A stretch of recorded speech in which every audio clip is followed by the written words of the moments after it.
Andrew Makepeace Ladd III accepts with pleasure the kind invitation of Mr. and Mrs. Gilbert Channing Gardner for a birthday party in honor of their daughter Melissa on April 19th, 1937 at 3:30. Dear Andy, thank you for the birthday present. I have a lot of Oz books, but not The Lost Princess of Oz. What made you give me that one? Sincerely yours, Melissa. I'm answering a letter about the book.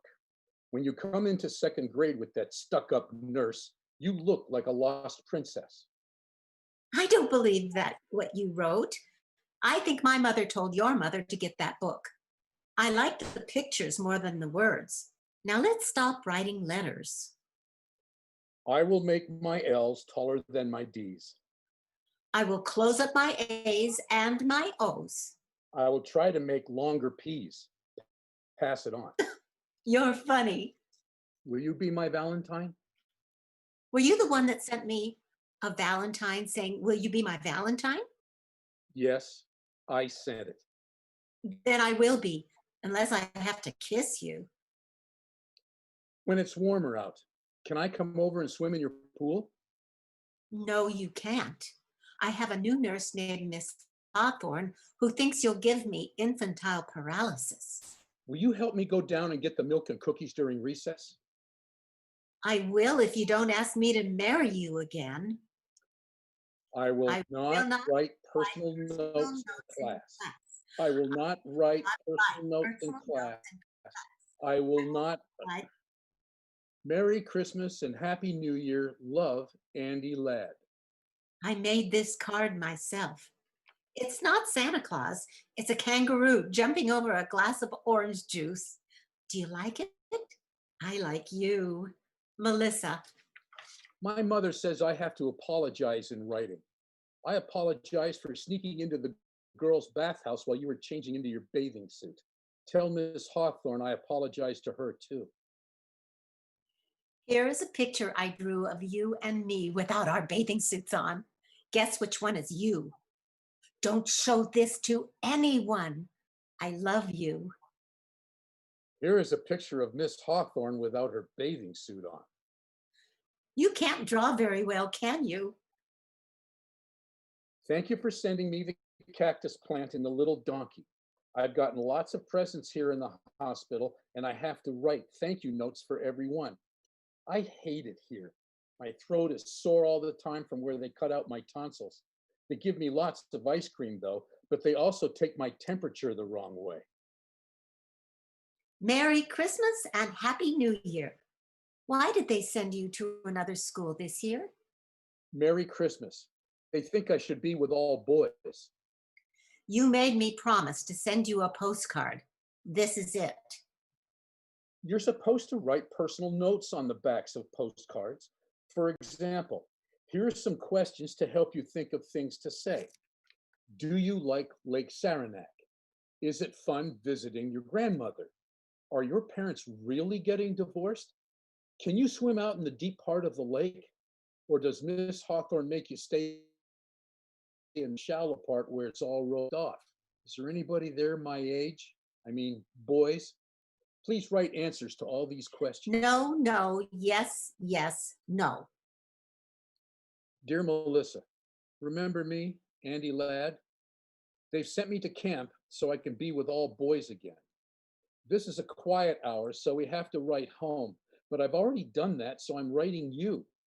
There's a real Indian here named Iron Crow who takes us on nature walks and teaches us 6 new plants a day.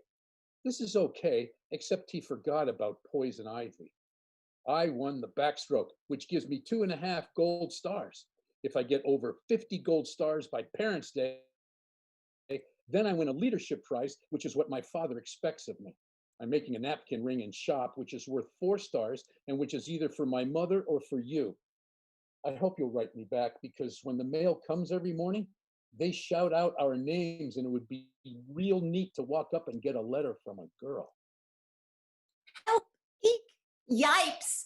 I can't write letters. It took me hours just to write Dear Andy. I write my father because I miss him so much. But to write to a boy, hell's bells and oriental smells.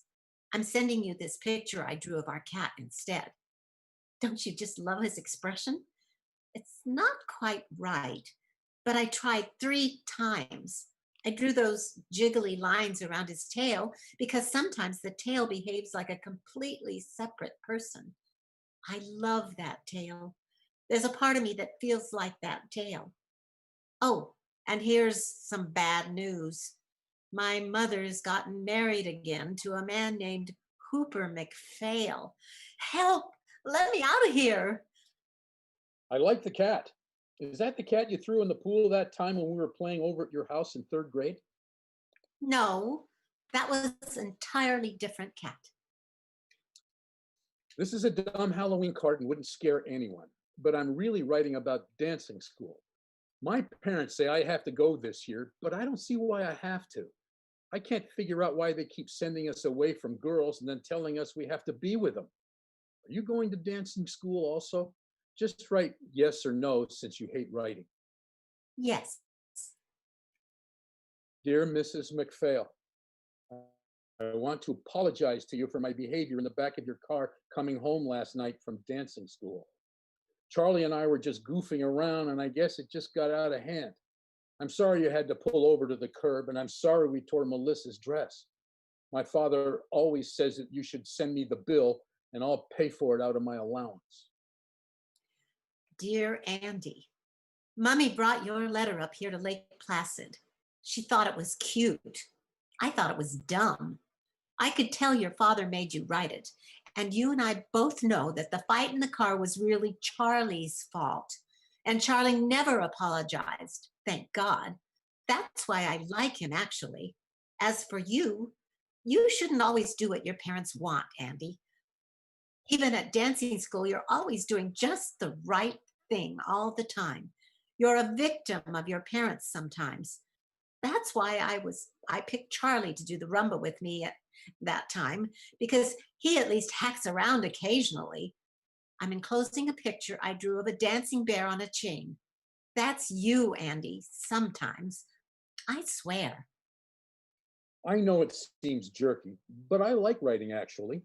I like writing compositions in English. I like writing letters. I like writing you. I wanted to write that letter to your mother because I knew you'd see it. So it was like talking to you when you weren't here and when you couldn't interrupt. Hint, hint. My father says everyone should write letters as much as they can. It's a dying art. He says letters are a way of presenting yourself in the best possible light to another person. I think that too. I think you sound too much like your father, but I'm not going to argue by mail. And anyway, the skiing's too good. Get well soon. I'm sorry you broke your leg. Mummy says I broke it on purpose because I'm a self destructive person and went down White Face Mountain without asking permission. All I know is I wish I had broken my arm instead, so I'd have a good excuse not to write letters. I'm enclosing a picture I drew of the bedpan. I'm serious. Don't you just love its shape? Andrew M. Ladd III accepts with pleasure the kind invitation of Mrs. R. Ferguson Brown for a dinner in honor of her granddaughter, Melissa Gardner, before the Children's Charity Ball. I'm writing this letter because I'm scared if I called you up, I'd start crying right on the telephone. I'm really mad at you, Randy. Don't you know that when you're invited to a dinner before a dance, you're supposed to dance with the person giving the dinner at least twice? And I don't mean my grandmother either. That's why they give dinner parties, so people get danced with. I noticed you danced with Ginny Waters, but you never danced with me once. I just think it's rude, that's all. Straighten up and fly right, Andy. How do you expect to get anywhere in life if you're rude to women? Nuts to you, and that goes double on Sunday. I didn't dance with you because I've got a stretched groin. If you don't know what that means, look it up sometime. I was going to tell you in person, but I got embarrassed. I stretched it playing hockey last week. The only reason I danced with Ginny Waters is she takes tiny steps, but you always make me do those big spins, and we could have gotten into some serious trouble. I tried it out at home with my mother first, and it hurt like hell. That's why I didn't dance with you. I'm using a heating pad now, and maybe we can dance next week at the junior assemblies. I don't believe that hockey stuff. I think Ginny Waters stretched your groin. And next time you cut in, I'm going to stretch the other one. Huh? Well, you obviously don't know what a groin is. You obviously don't know what a joke is. Merry Christmas and Happy New Year. Guess what? I'm going to a psychiatrist now. My mother says it will do me a world of good. Don't tell anyone. It's supposed to be a big secret. Merry Christmas and Happy New Year. I have a question, and would you please write the answer by mail? Because sometimes when you call, my mother listens on the telephone, and when she doesn't, my little brother does. Here's the question. Do you talk about sex with the psychiatrist? I talk about sex all the time. It's terribly expensive, but I think it's worth it. If I went to a psychiatrist, I'd talk about you. Seriously, I would. I think about you quite often. Sometimes I think you just like me because I'm richer than you are. Sometimes I really have that feeling. I think you like the pool and the elevator in my grandmother's house, and Simpson in his butler's coat coming in with ginger ale and cookies on a silver tray. I think you like all that stuff just as much as you like me. All I know is my mother keeps saying that you'd make a good match. She says if I ever married you, I'd be set up for life. But I think it's really just physical attraction. That's why I like going into the elevator with you at your grandmother's that time. Want to try it again? Help! Let me out of here. They shipped me off to this nunnery. It's the end of the absolute world. We have to wear these sappy midi blouses and learn posture in gym and speak French out loud in class. Aide-moi, mon chevalier. Oh God, it's crappy here. All the girls squeal and shriek, and you can hear them barfing in the bathroom after the evening meal.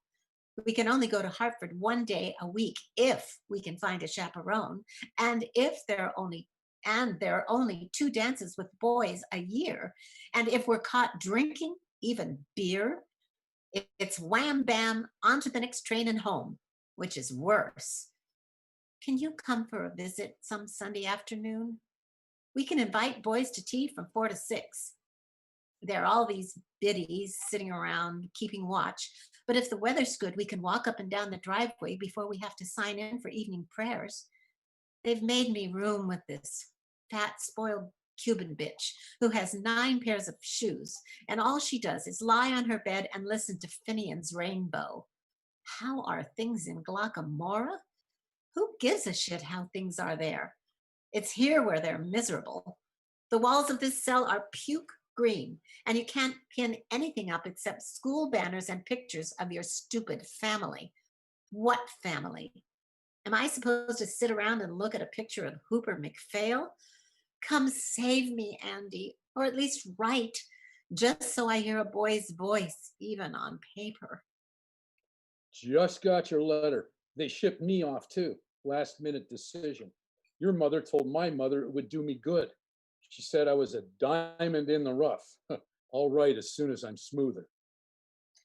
Dear Diamond, you too? Oh, I give up. Why do they keep pushing us together, then pulling us apart? I think we're all being brought up by a bunch of foolish farts. Now we'll have to write letters, which I hate. But don't let them smooth you out, Andy. I like the rough parts. In fact, sometimes I think you ought to be a little rougher. Love me. I'm very sorry to be late in replying, but I haven't had much time. I also have a lot of obligations. I have to write my parents once a week, and 3 out of 4 grandparents separately once a month, and Minnie, our cook, who sent me the box of fudge. Plus, I have all my schoolwork to do, including a composition once a week for English and another for history. My grandmother gave me a new Parker 51 and some writing paper with my name on it as a going away present. But still, that's a lot of writing I have to do. Last week, I was so tied up, I skipped my weekly letter to my parents, and my father called the school long distance about it. I had to go up on the carpet in front of the rector and say I wasn't sick or anything. I was just working. And so I had to write my parents 3 pages to make up for the week I missed. So that's why I haven't written till now. Phew. School is going well, I guess. In English, we're now finishing up Milton's Paradise Lost. In history, we're studying the causes and the results of the 30 Years' War. I think the Catholics caused it, quite frankly. In Latin, we're translating Cicero's orations against Catiline. How long, O Catiline, will you abuse our patience? When I get home, I'm going to try that on my little brother. In French, we have to sit and listen to Mr. Thatcher read out loud all the parts in Andromache by Jean Racine. It's supposed to be this great masterpiece, but the class comes right after football practice, so it's a little hard to stay awake. In sacred studies, we have to compare and contrast all 4 gospels. It's hard to believe they're all talking about the same guy. In math, we're trying to factor with 2 unknowns. Sometimes I let X be me and Y be you, and you would be amazed how it comes out. My grades are pretty good. They post your weekly average outside study hall, and last week I got a 91.7 overall average. Not bad, eh? I got a letter from my grandfather telling me not to be first in my class because only the Jews are first. I wrote him and told him I wasn't first, but even if I was, there are no Jews here. We have a few Catholics, but they're not too smart, actually. I don't think you can be smart and Catholic at the same time. I was elected to the student council, and I'm arguing for 3 things. 1, I think we should have outside sports rather than keeping them all intramural. I think it would be better to play with Exeter than just play with ourselves. 2, I think we should have more than 1 dance a year. I think female companionship can be healthy occasionally, even for younger boys. And 3, I think we should only have to go to chapel once on Sunday. I think it's important to pray to be a better guy and all of that, but you have to do it all day long. You can get quite boring. And if you get boring to yourself, think how boring you must be to God. I'm playing left tackle on the 3rd team, and I'll be playing hockey, of course, this winter, and I think I'll try rowing this spring since I always stank at baseball. Now I have to memorize the last 5 lines of Paradise Lost. Ugh, hold it. Back in a little while. There, that wasn't so hard. Maybe because it reminds me of you and me, sent away from home. I'll write it down for you. Ready? Some natural tears they dropped, but wiped them soon. The world was all before them, where to choose their place of rest, and Providence their guide. They, hand in hand with wandering steps and slow, through Eden took their solitary way. There you are. I wrote that without looking at the book, and it's right too, because I just checked it word by word. It's not so bad, is it? In fact, it sounds great if you recite it in the bathroom when no one is in the shower or taking a dump. Love, Andy. Thanks for your letter, which was a little too long. I guess you have a lot of interesting things to say, Andy, but some of them are not terribly interesting to me. I want to hear more about your feelings. For instance, here are my feelings. This place stinks, but I don't want to go back home because Hooper McPhail stinks. And I haven't heard of another boarding school that doesn't stink, which means that life stinks in general. Those are my feelings for this week. Write soon. Love, me. One feeling I have almost all of the time is that I miss my dog, Porgy. Remember him? Our black cocker who peed in the vestibule when you patted him when you came back into our house after the skating party? I miss him all the time. Some of the masters up here have dogs, and when I pat them, I miss Porgy even more. I dream about him. I wrote a composition about him for English called Will He Remember? and got a 96 on it. It was about how I remember him, but will he remember me? I have a picture of him on my bureau right next to my parents. By the way, could I have your picture too? Here's a picture of me taken at the Hartford bus station. I was all set to run away and then decided not to. This is all you get until I get my braces off Christmas vacation. Don't look at my hair. I'm changing it. Oh, by the way, do you know a boy there named Spencer Willis? There's a girl here, Annie Abbott, who met him in Edgartown last summer and thinks he's cute. Would you ask him what he thinks of her? Spencer Wallace thinks Annie Abbott is a potential nympho. I'm sorry to tell you this, but it's true. Annie says to tell Spencer he's a total turkey. Tell him she'd write and say so herself, but she's scared of barfing all over the page. You get out for Thanksgiving? We don't because of the war. We do, but I don't. I've been grounded just for smoking one lousy Chesterfield out behind the art studio. So now I have to stay here and eat stale turkey with Cubans and Californians. That's all right. I was supposed to meet Mummy in New York, but it looks like she can't be there anyway because she's going to Reno to divorce Hooper McPhail. Yippee yay! He was a jerk and a pill. And if you must know, he used to bother me in bed. I like seeing you Christmas vacation, particularly with your braces off. I really like necking with you in the Watson's Rumpus room. Will you go steady with me? I don't believe in going steady. It's against my religion. I hated that stuff with all those pairs of pimply people in the Watson's basement, leaning on each other, swaying to that dumb music with all the lights off. If that's going steady, I say screw it. My mother says you should meet as many boys as you can before you have to settle down and marry one of them. That way, you'll make less of a mistake. It didn't work for her, but maybe it'll work for me. Can we at least go to the movies together during spring vacation? I don't know, Andy. I like seeing you, but I don't want to go home much anymore. My mother gets drunk a lot, if you must know, and comes into my room all the time and talks endlessly about I don't know what because she slurs her words. The only really good time I had was when I came over to your house Christmas Eve. That was fun. Singing around the piano, hanging up the stockings, playing Chinese checkers with your brother, helping your mother with the gravy. I liked all that. You may not have as much money as we have, but you've got a better family. So, spring vacation, I'm going to visit my grandmother in Palm Beach.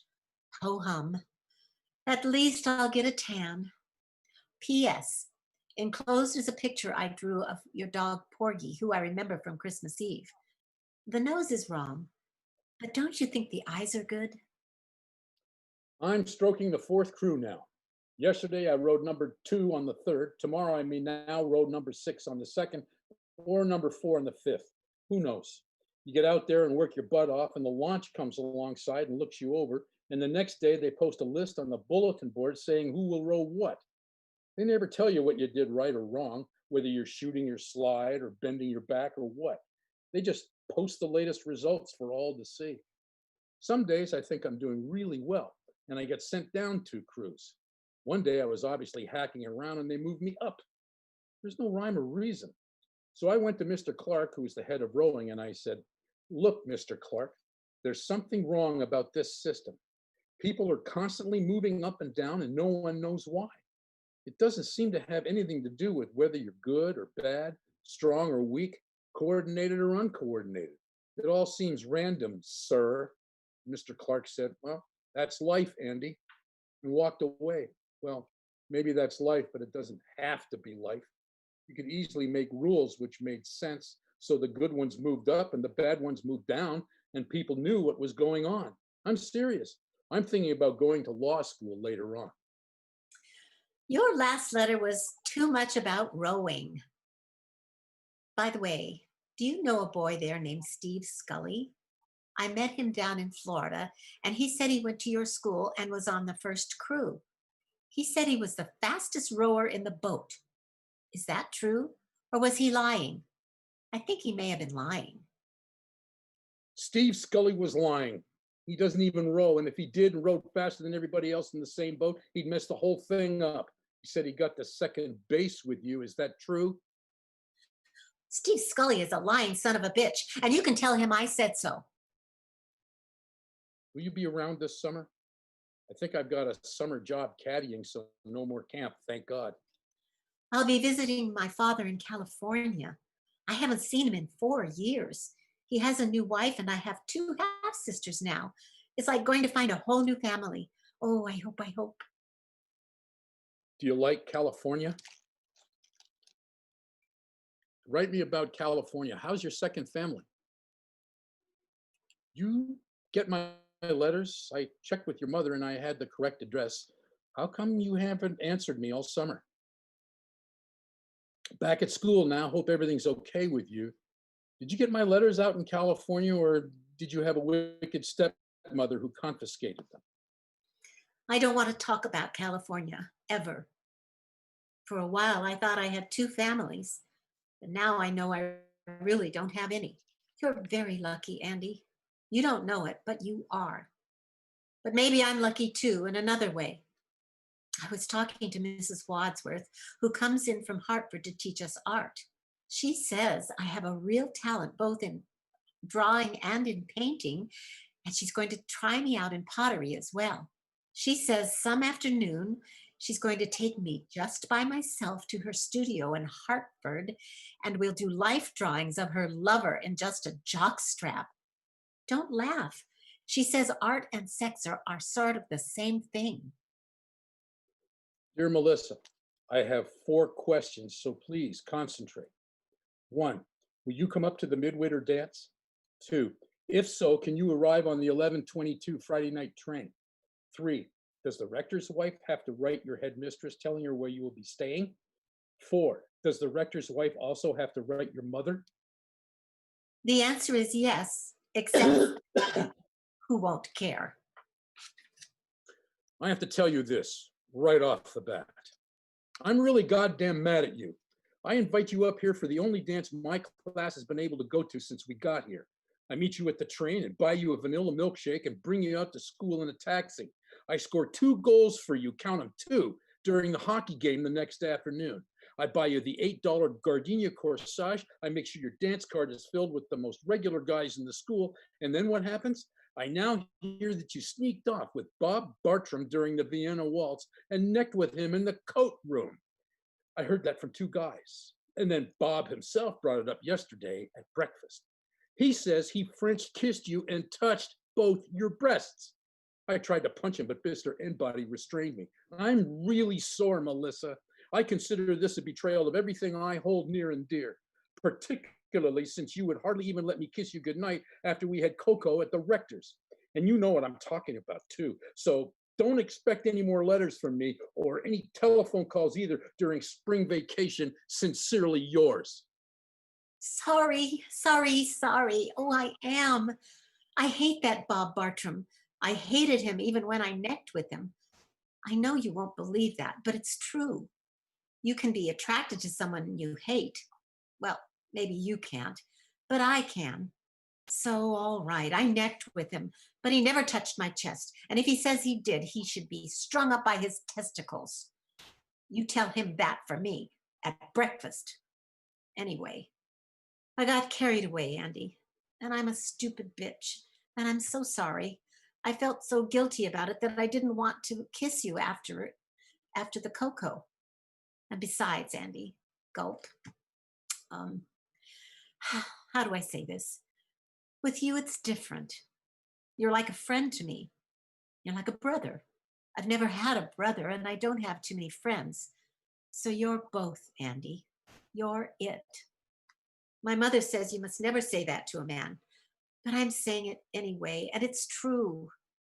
Maybe if I didn't know you so well, maybe if I hadn't grown up with you, maybe if we hadn't written all these goddamn letters all the time, I could have kissed you the way I kissed Bob Bartram. Oh, but please, let's see each other's spring vacation, please. I count on you, Andy. I need you. I think sometimes I go stark raving mad if I didn't have you to hold on to. I really think that sometimes. Much love. Happy Easter. I know no one sends Easter cards except maids, but here's mine anyway, drawn with my own hot little hands. I drew those tears on that corny bunny on the left because it misses you so much. But maybe I've just made it all the cornier. Greetings from Palm Beach. Decided to visit my grandmother. Yawn, yawn. I'm a whiz at backgammon and gin rummy. Here you took Gretchen Lascelles to see Quo Vadis and sat in the loges and put your arm around her and smoked. Naughty, naughty.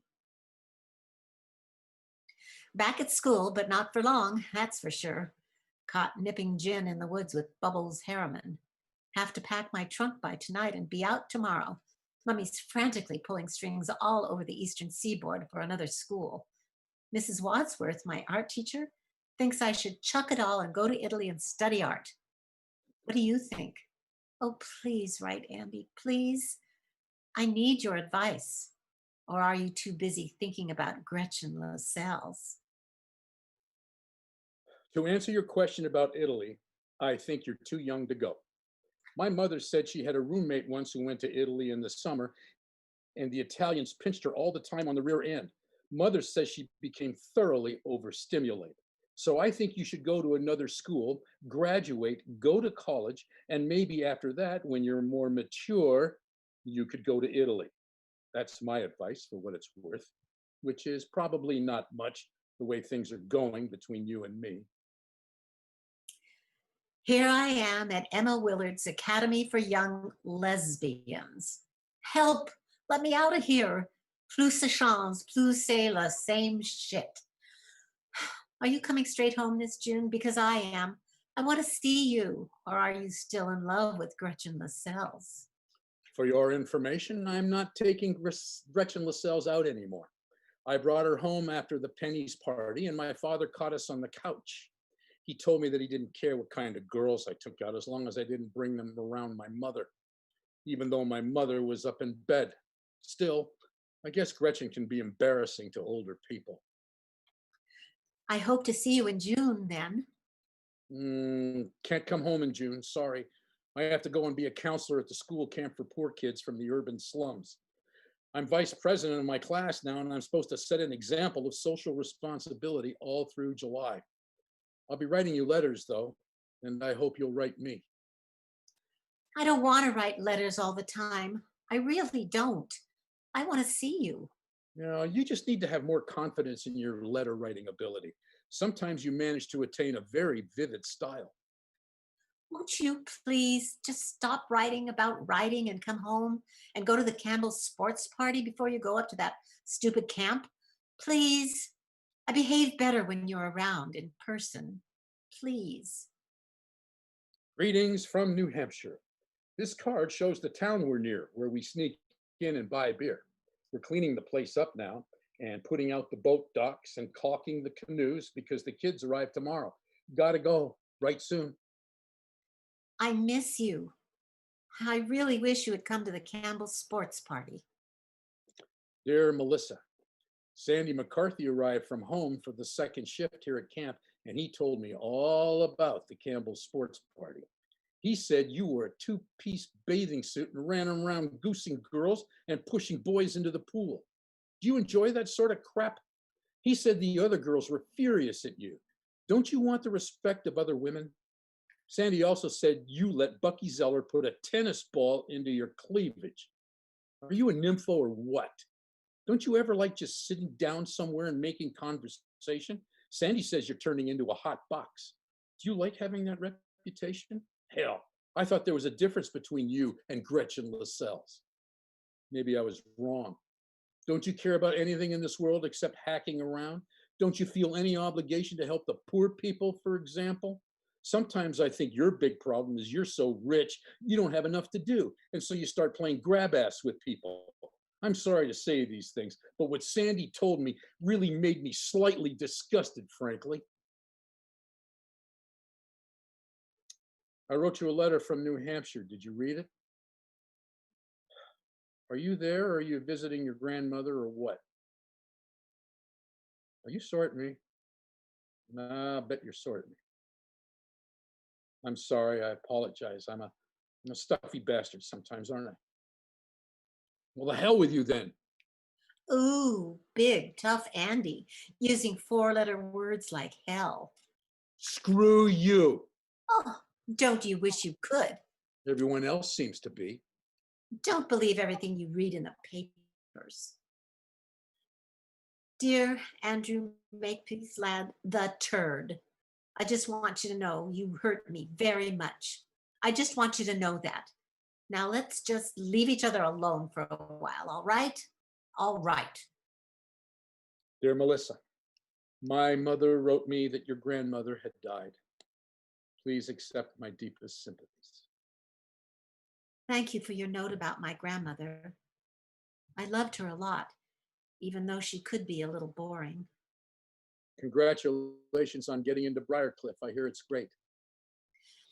Thank you for your note about Briarcliff.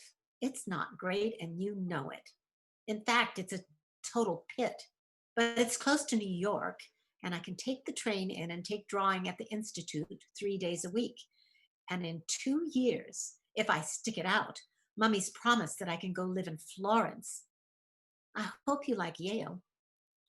Would you consider coming to the Yale Dartmouth game Saturday, October 28th? I'll be there. Uh-oh. Damn. I'm sorry, Melissa. I have to cancel. My parents have decided to visit that weekend and they come first, according to them.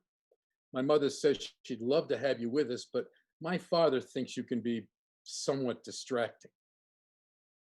You and your parents. Let me know when you decide to grow up. How about the Harvard game, November 16th? Do you plan to grow up at the Harvard game?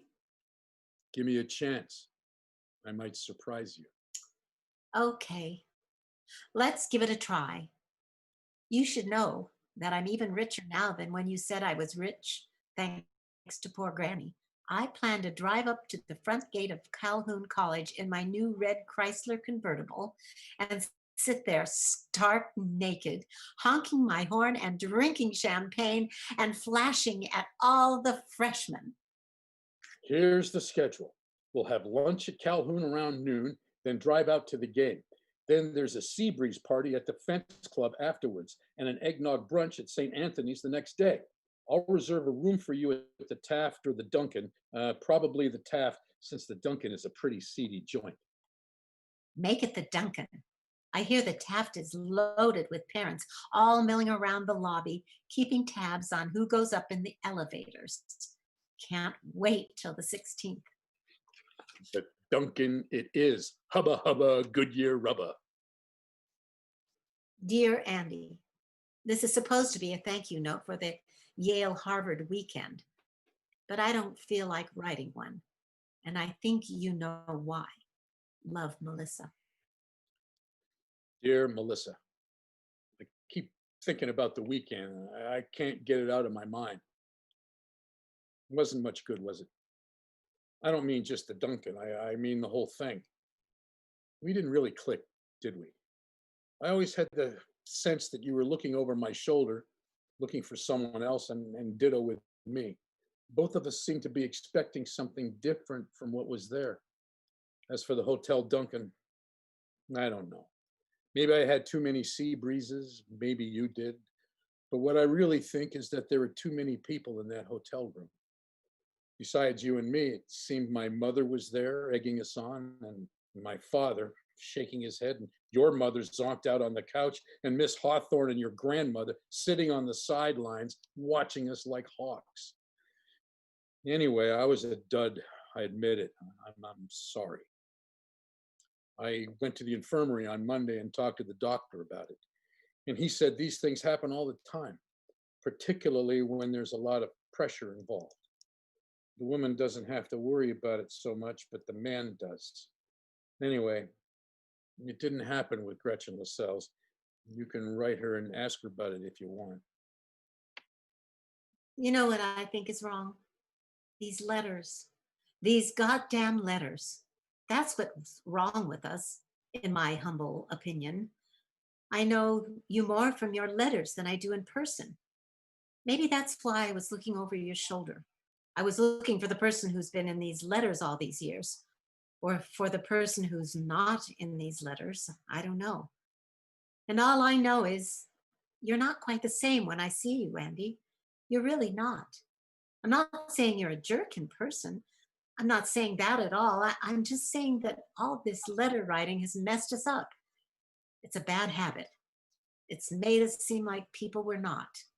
So maybe what was wrong was that there were two people missing in the Hotel Duncan that night, namely the real you and the real me.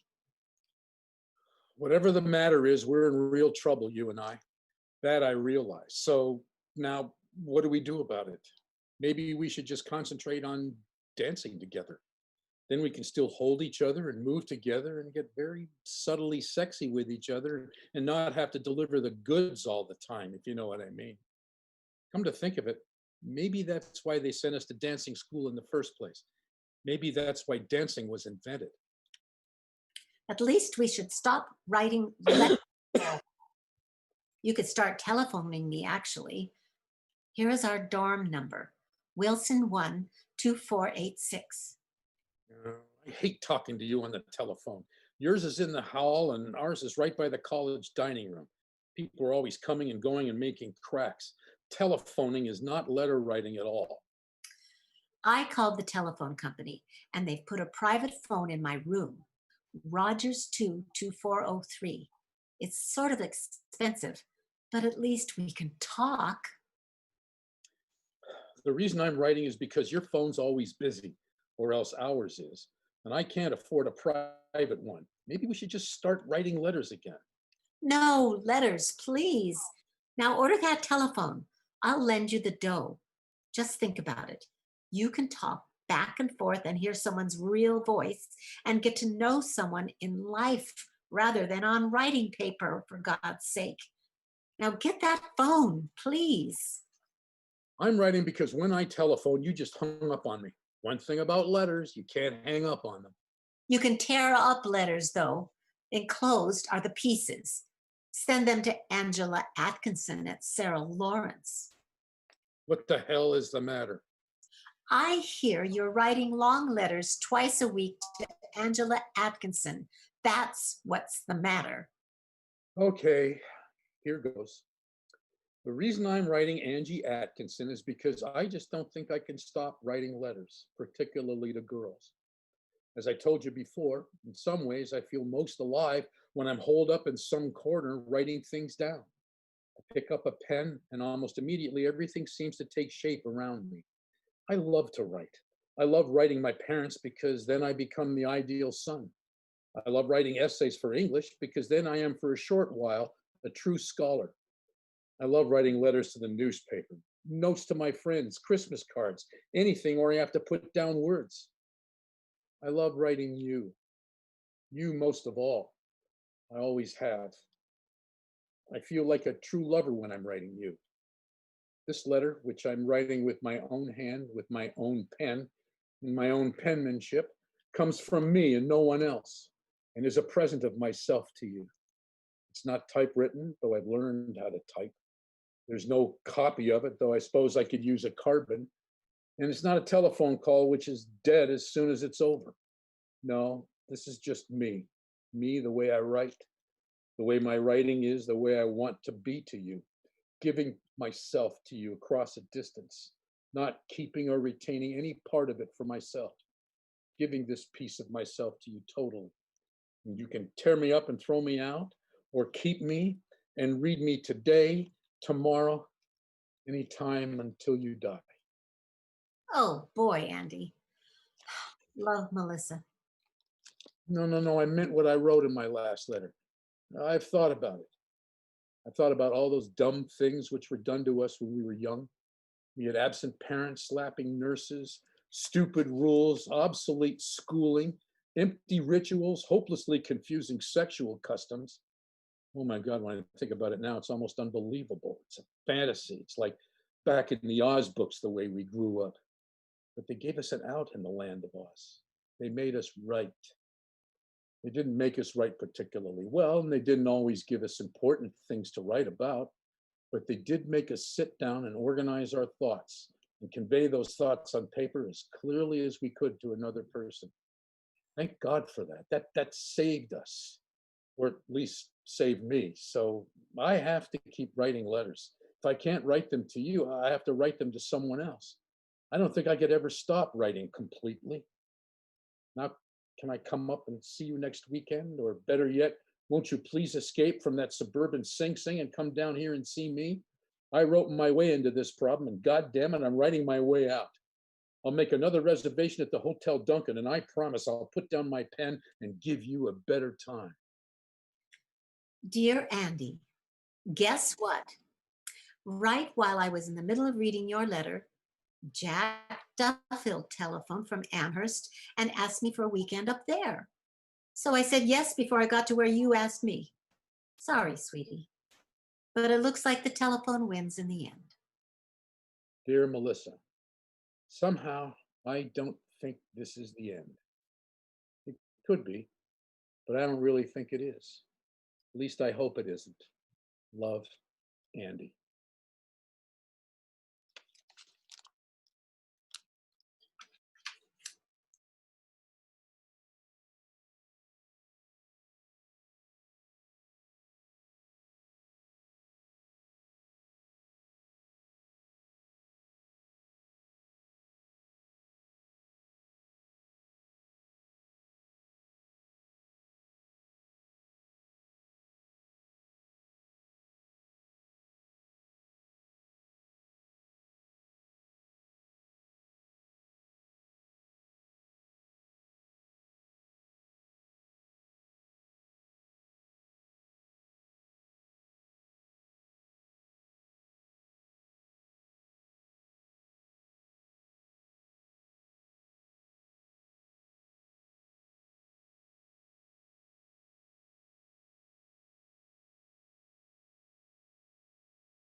Good luck on the painting.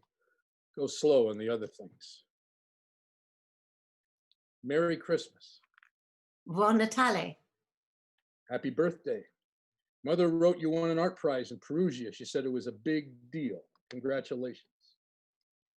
Congratulations on making Scroll and Key, whatever that is. Merry Christmas from the land of Oz.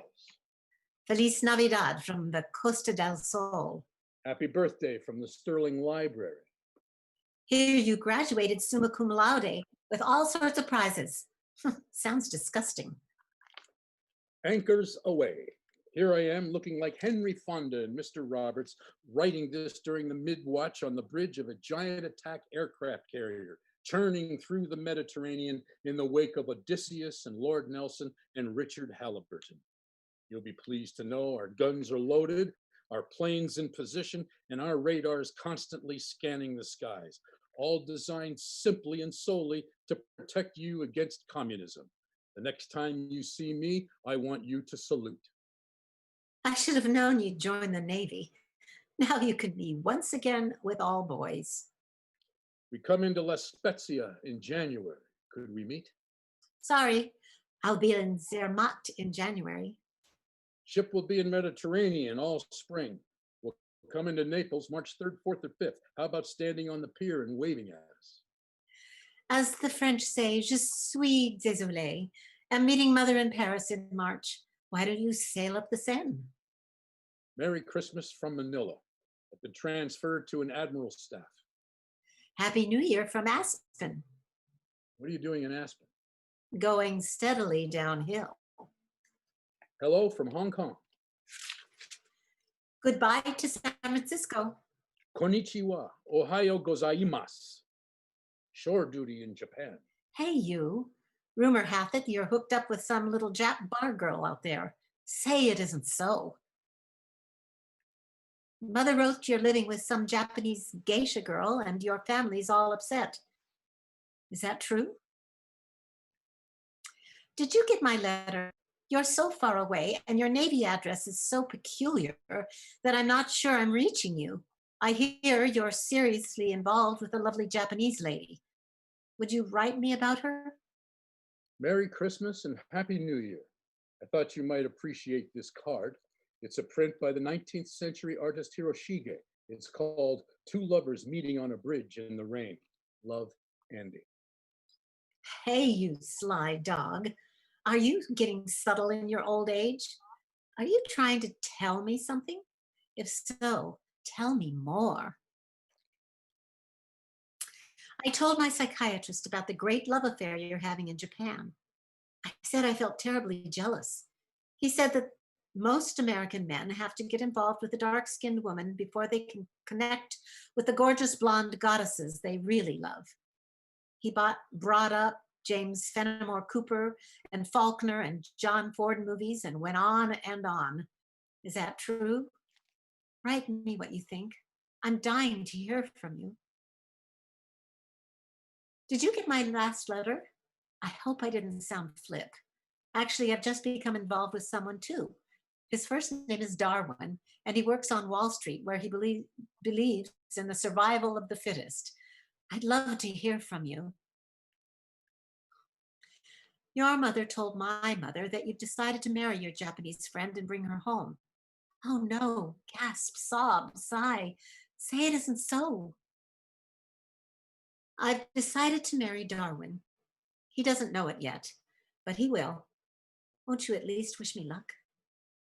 Lieutenant Junior Grade Andrew M. Ladd III regrets that he is unable to accept the kind invitation of Dear Andy, thank you for the lovely Japanese bowl.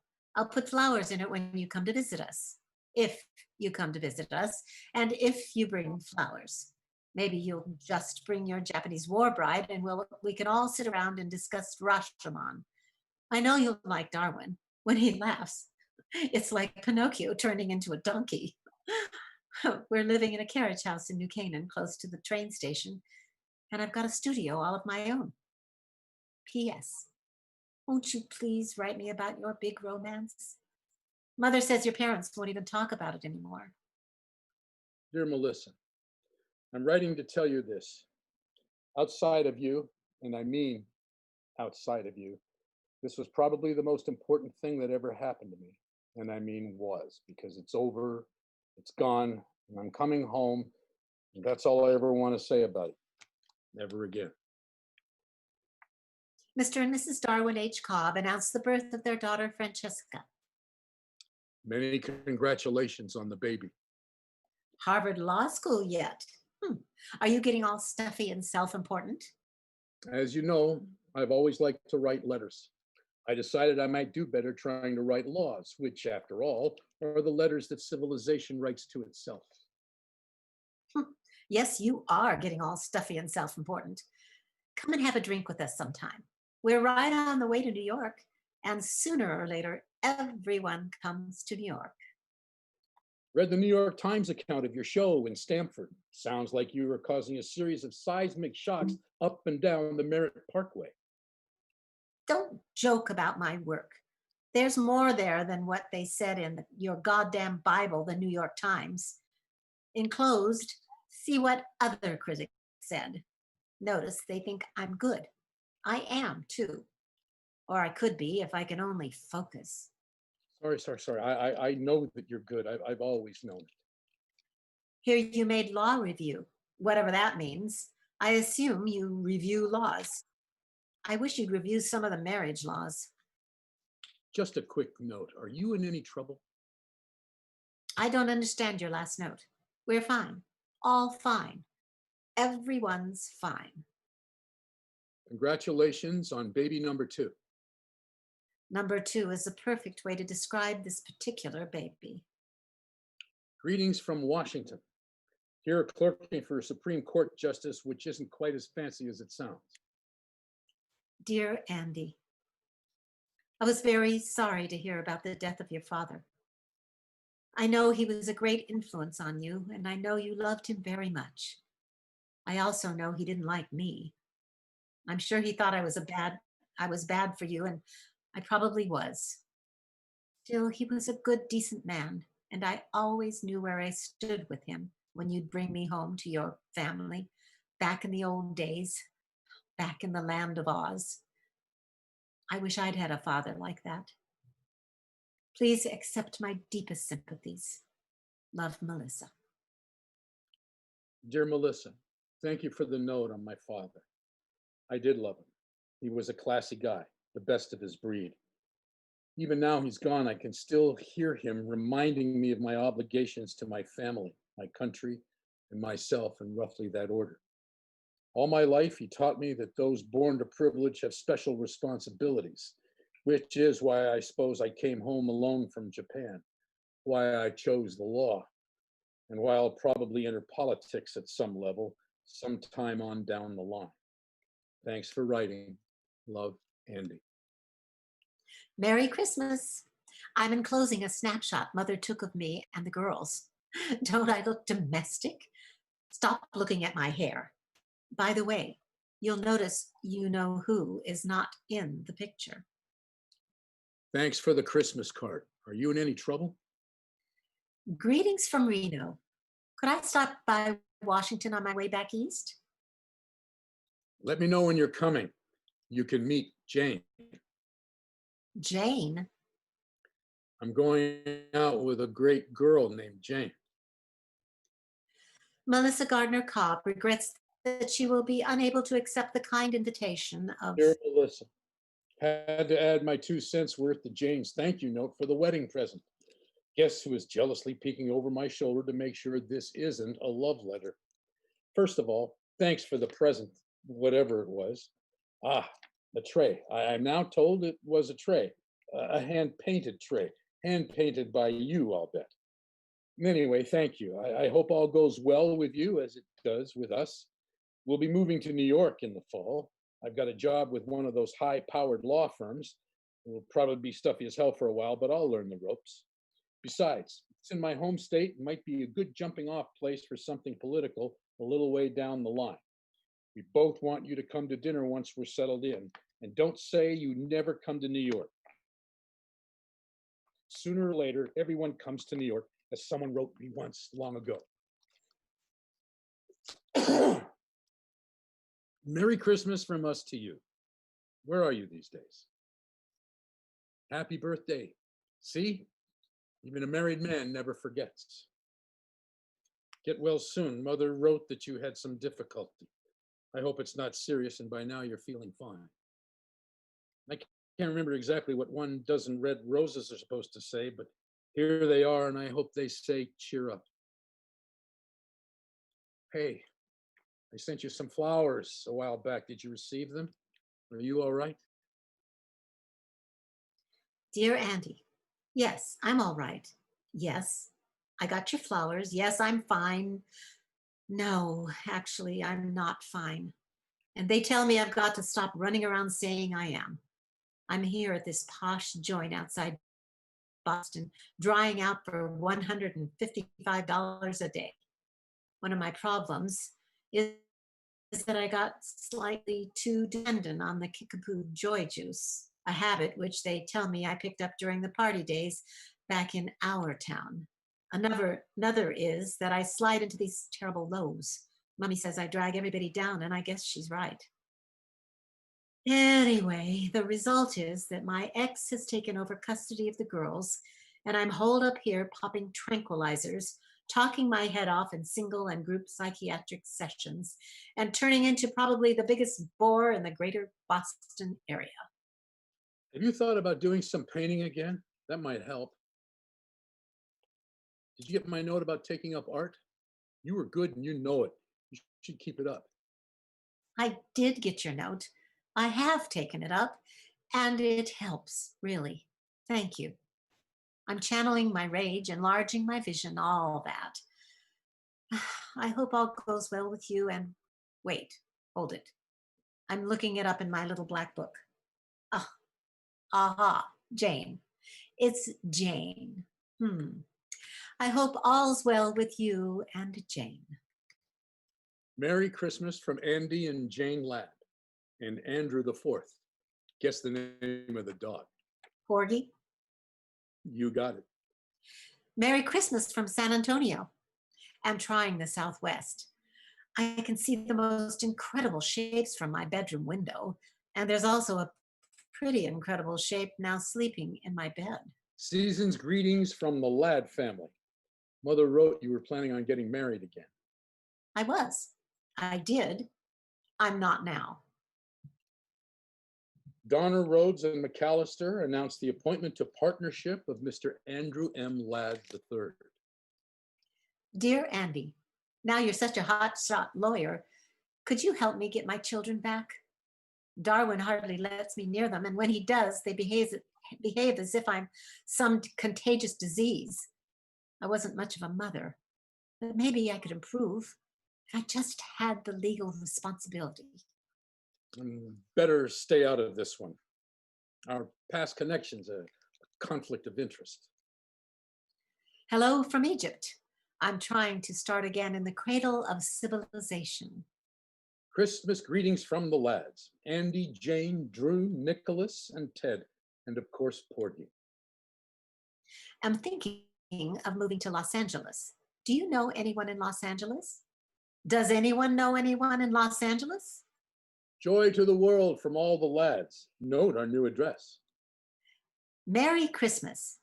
Hey, you, what's going on? Just when I decide to move to New York, I see you've scampered off to the suburbs. I find the suburbs generally safer. Chicken. Mother wrote that you won some important election for the Republicans. I'm terribly disappointed. I love all politicians, but I find Democrats better in bed.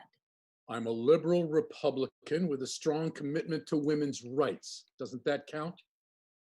Depends on your position. Paintings and Drawings by Melissa Gardner. The Hastings Gallery, 422 Broadway, March 18th through April 30th. Opening reception, March 20th, 6 to 8 p.m. Note, I've gone back to my maiden name. That's a laugh. Got your announcement for your new show. Good luck. P.S. I'd love to have one of your paintings. We could use a little excitement on our living room walls. Seriously, what would one cost? Come to the show and find out. Never made your show, sorry. Things came up. Chicken again. You're right. Actually, it's just as well. I'm going through what the critics call an anarchistic phase. They say I'm dancing on the edge of an abyss. You'd better stay away. I might take you with me when I fall. Dear friends, Jane tells me that it's about time I took a crack at the annual Christmas letter, so here goes. Let's start at the top with our quarterback, Jane herself, who never ceases to amaze us all. Not only has she continued to be a superb mother to our 3 sons, but she has also managed to commute into the city and hold down a part-time job in the gift shop at the Metropolitan Museum of Art. Furthermore, she is now well on her way to completing a full-fledged master's degree in arts administration at SUNY Purchase. More power to Jane, so say we all. We are also proud of all 3 boys. Young Drew was soccer captain at Exeter last fall and hopes to go on to Yale. Nicholas, our rebel in residence, has become a computer genius in high school and has already received several tantalizing offers for summer jobs from local electronics firms. We all know that it's tougher to place our youngsters in meaningful summer employment than to get them into Harvard, so we're very proud of how far Nick has come. Ted, our last but in no way our least, now plays the clarinet in the school band at Dickinson Country Day. Since Jane and I are barely capable of singing "You Are My Sunshine" without going disastrously flat, when we hear him produce his dulcet sounds, we look at each other in a wild surmise. We recently bought the family summer place for my brother and sister and hope to spend as much time as we can there, gardening, relaxing, and as the boys say, generally vegging out. Jane and I have become killers on the tennis court and hereby challenge all comers. If any of our friends are in the Adirondack area this summer, we expect telephone calls, we expect visits, we expect elaborate house presents.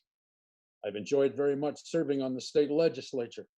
We've proposed and written a number of bills, and we've won some and lost some. All my life, I've had the wish to do something in the way of public service, and it has been a great pleasure to put that wish into practice. For those of my friends who have urged me to seek higher office, let me simply say that I have more than enough challenges right here where I am. Jane and the boys join me in wishing each and all of you a happy holiday season. Dear Andy, if I ever get another one of those drippy, Xeroxed Christmas letters from you, I think I'll invite myself out to your ducky little house for dinner. And when you're all sitting there eating terribly healthy food and discussing terribly important things and generally congratulating yourselves on all of your accomplishments, I think I'll stand up on my chair and turn around and moon the whole fucking family. Oh, you're right. It was a smug, dumb letter, and I apologize for it. Jane normally writes it, and it sounds better when she does. I always felt better writing just one person at a time, such as to you. I guess what I was really saying is that as far as my family is concerned, we're all managing to hold our heads above water in this tricky world. Jane and I have had our problems, but we're comfortable with each other now, and the boys, for the moment, are out of trouble. Nicky seems to be off drugs now, and Ted is getting help on his stammer. Porgy Jr., my old cocker, died, and I miss him too much to get a replacement. I'm thinking about running for the Senate next fall if O'Hara retires. What do you think? I'd really like your opinion. If you decide to answer this, you might write care of my office address. Jane has a slight tendency towards melodrama, particularly after she got a hold of your last little note. The Senate yet. I should have known. Oh, Andy, just think. Once again, you can be with all boys. Oh, hell, go for it if you want. You'll be an image of righteousness and rectitude in our God-forsaken land. Or maybe it's just me that's God-forsaken these days. The Honorable Andrew M. Ladd III wishes to express his thanks for your generous donation to his senatorial campaign.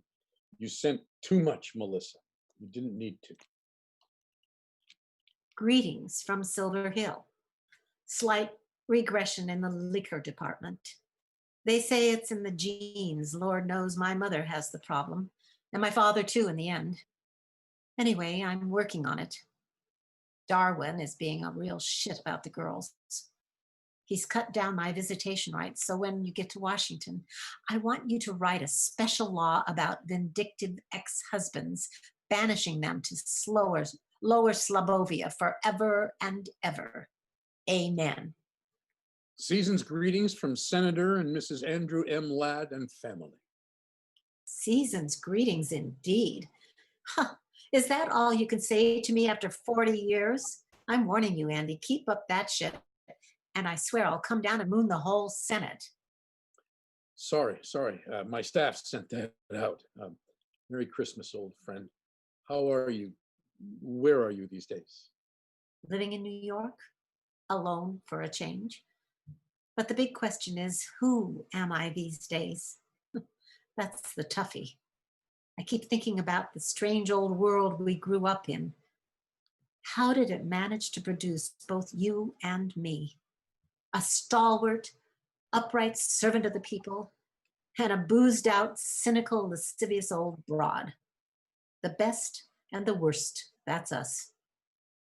Don't be so tough on yourself. Get back to your art. I'll try.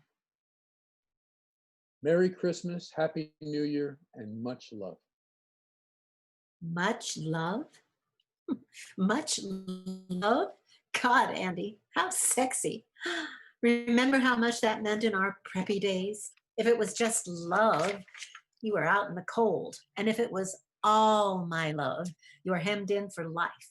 But much love, that meant things could go either way. Remember? Merry Christmas and love from us all. Saw you on 60 Minutes. You looked fabulous. And that was a great little pep talk in the Senate on the responsibilities to Latin America. But don't forget to keep your eye on the ball. Thanks for your card. What ball? The ball is that money doesn't solve everything. It helps, but not as much as people think. Take it from one who knows. That's the ball. Merry Christmas and love. What are you up to these days? I'm trying to work with clay. Remember that kind of clay we used in Mrs. Mickler's art class in fourth grade? That old gray stuff? We called it plasticine. I'm trying to work with that. I'm making cats and dogs. I even made a kangaroo jumping over a glass of orange juice. Remember that? I'm trying to get back to some of those old feelings I had back in the homeland. I have to find feelings, any feelings. Otherwise, I'm dead. Come down and help me search. I have a studio down in Soho, and well, we could at least have dinner and talk about old times, couldn't we? P.S. Did you know that my mother got married again at the age of 82 to my father's brother yet? So now you have to call her Mrs. Gardner again, just like in the old days. The wheel seems to be coming around full circle. Hint, hint. A quick note on the way to the airport. When you write "Attention, Mrs. Walpole" on the envelope, she's my private secretary. I've alerted her and she'll pass your letters directly on to me. Otherwise, the whole office staff seems to get a peek in haste.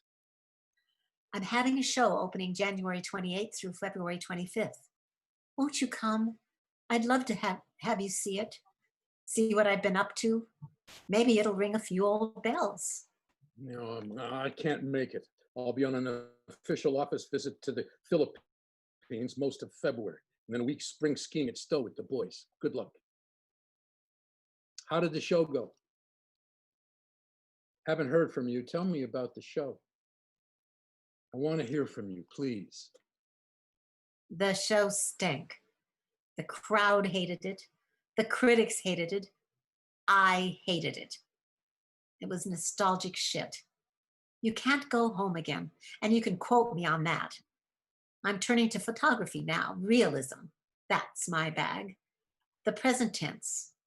Look at the modern world squarely in the face and don't blink. Oh, Andy, couldn't I see you? You're all I have left. I'll be in New York next Tuesday, the 19th. I'll have to make a fundraising speech at a dinner. I could stop by your place afterwards. I'll be there all evening. Red roses. This time I think I know what they mean. All I know is that after last night, I want to see you again. Any chance of any other fundraisers coming up in the near future? Mrs. Walpole, are you there? Are you delivering the mail? I'm sorry I've taken so long to reply. I've been upstate mending a few fences and then to Zurich for a 3-day economic conference, and then a weekend with Jane mending a few fences there. Darling, I'll have to ask you not to telephone the office. Every call has to be logged in, and most of them get screened by these overeager college interns who like to rush back to Cambridge and New Haven and announce to their classmates in political science that Senator Ladd is shacking up on the side. The phones simply aren't secure. At long last, the letter beats out the telephone, my love. And guess what? I'm writing this with the old Parker 51 my grandmother gave me when I went away to school. I found it in the back of my bureau drawer with my scroll and key pin, and my Lieutenant J.G. bars from the Navy, and the Zippo lighter you gave me at some dance. The pen didn't even work at first. I had to clean it out and then traipse all over Washington looking for a store which still sells a bottle of ink. Anyway, feels good holding this thing again. It feels good writing to you again. Longhand, forming my D's and T's the way Miss Emerson taught us so long ago. I know you've never liked writing letters, but now you have to. As for business, I plan to come through New York next Wednesday, and I'll call you from the airport if there's time to stop by. Sweetheart, I loved seeing you. Come again. We'll be stopping through a week from next. Did you ever dream we'd be so good at sex? Two uptight old wasps going at it like a sale at Brooks Brothers. I figure 50 years went into last night. Let's go for 100. Oh my God. Come again soon or sooner. I'm already making plans. Have to go to San Francisco to visit the girls. Couldn't we meet somewhere on the way? See how we can possibly go public. Some country inn, some deliciously seedy. I don't see how. See you more than just for a few hours? We have to pay. I'm getting so I think about nothing but how we can. I'm sure I can change my whole life so radically. Other politicians have gotten divorced. Rockefeller, Reagan. Jane, the children, my particular constituency. You've become the center of my life. If you left, I don't think I could have. Because of the coming election, I don't see how we can. Dear Andy, a reporter called up from the Daily News. What do I do about it? Nothing. I suppose you know all this, but there's a crack about us in Newsweek, and Mother heard some radio talk show where they actually named names. What should I do? Go away? What? Nothing. They called Darwin, you know. They tracked him down, the son of a bitch, told him this has been going on for years. Oh, I wish it had been.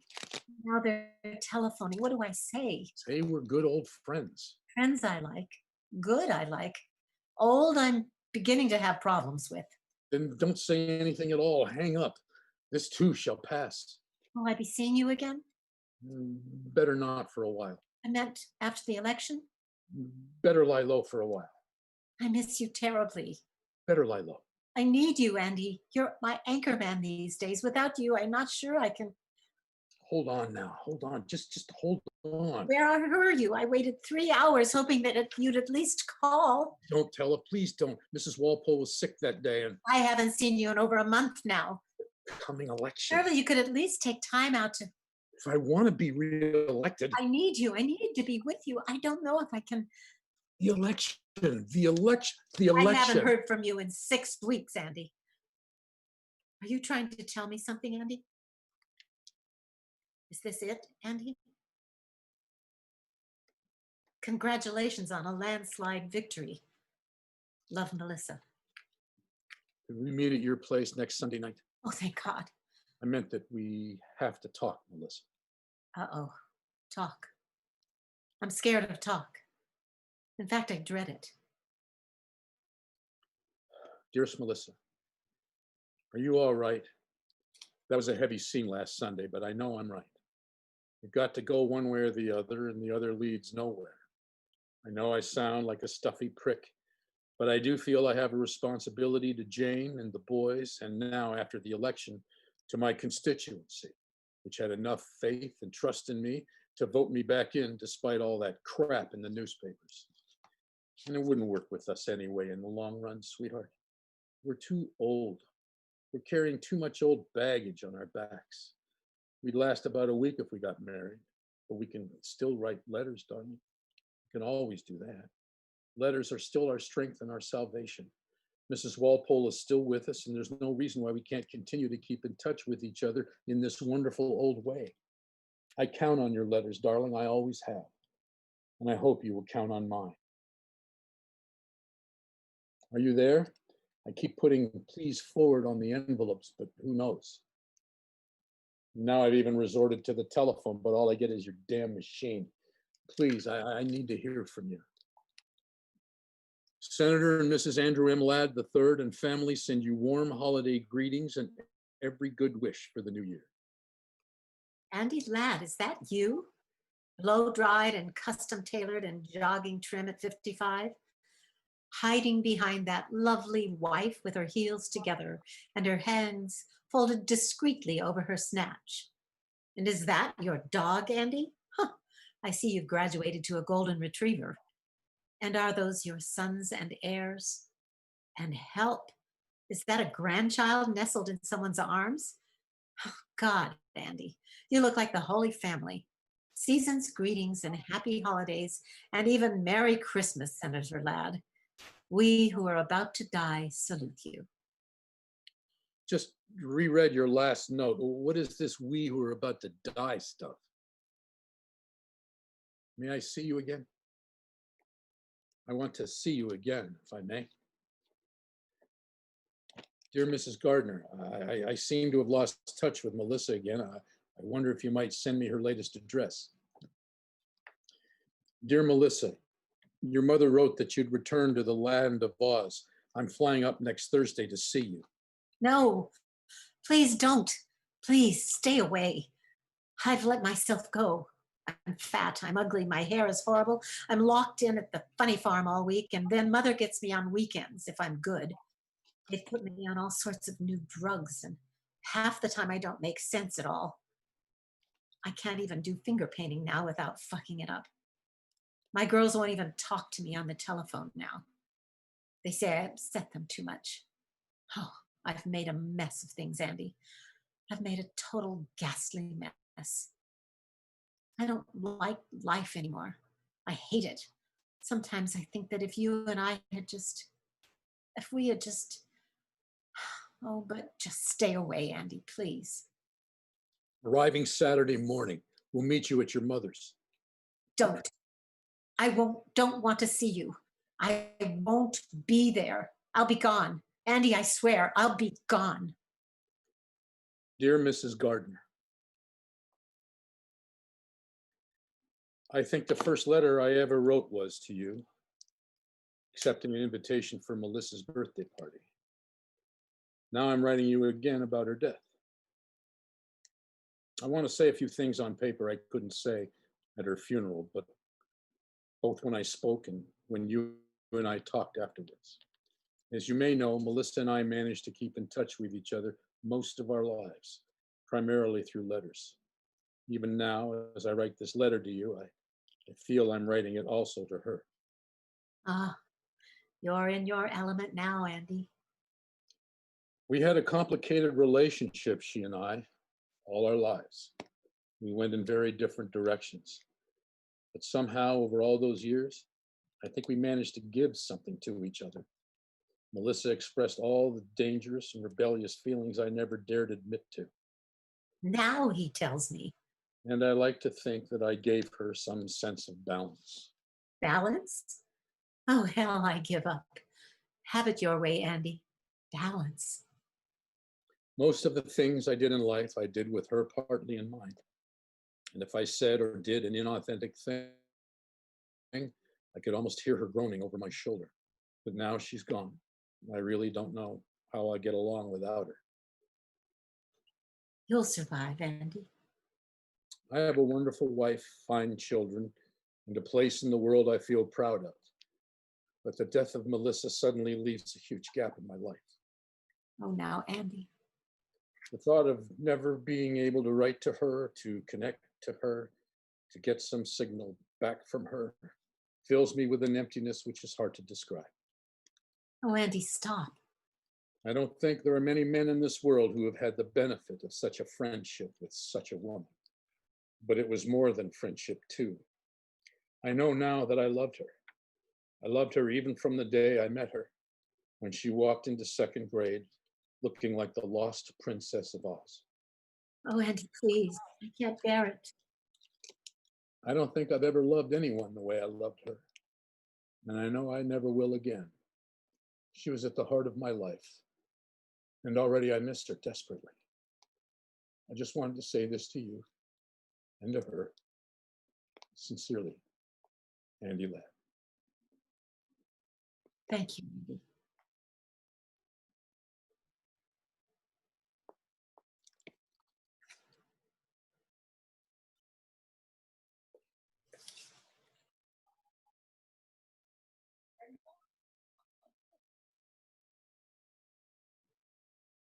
Hello. Thank you. Thank you for coming. Thank you for coming, everyone. Really appreciate you. Thank you so much. Stay tuned for Thoughts and Prayers, end of July.